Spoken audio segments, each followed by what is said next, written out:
Hello everyone, Thunderek here. So this is going to be another very short video. In this video, I want to answer the question, what's going to be the Raiden Shogun's weapon? Is it going to be single hand sword or is it going to be polearm? And my answer is actually both. Let me explain. So during the cutscene, we have seen her using her katana / some people call booba sword, and basically a single hand sword. And during her fight with the traveler, we've seen her use something that is similar to a polearm, but not exactly. It's more like a knife attached to a pole instead of a polearm, where like a polearm is normally something like you stab people with instead of slash people with. That is something she slashes people with. And actually there is a in-game reference which directly talks about what that thing is.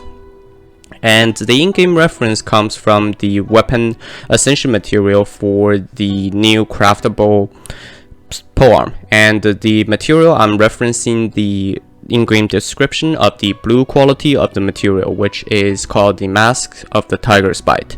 And of course, I'll leave the original text up here. There's no point for me reading it again. But essentially what happens is that thing is actually called a Naginata.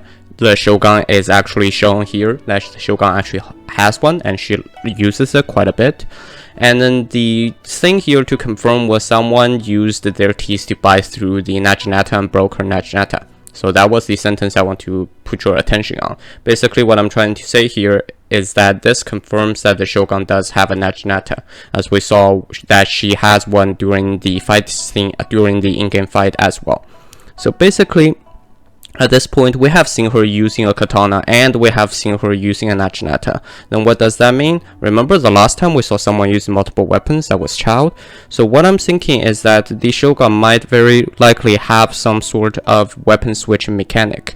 Because the only time we've seen her using the katana was during either when she is doing some sort of large ceremony. In that case, she pulled it out of her to try to threaten the traveler, and as soon as we entered the battle scene, she switched her weapon to a Naginata.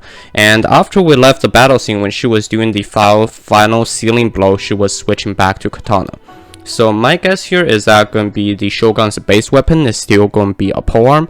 However, during circumstances or under specific conditions, or after activating E or Q or something, she will be able to switch her weapon to a katana, which can be limited to, either just one animation, or she can actually use a katana at some point like Child. Of course, that is just my personal speculation. However, I believe that her base weapon is still going to be a polearm, because as we've seen so far, and she is going to have the ability to switch to a katana at some point. Now, of course, the other way around can be argued, but personally, I'm the fan of this part of the series. So do let me know what you think in the comments below. Is she going to be just a polearm user or just a katana user, or do you agree more with what my take is, that she is going to be basically Child 2.0 with 2 weapon types? That is all the information I have for you today. Thank you very much for watching. If you like the content, please consider subscribing and enjoy Inazuma. Have a nice day.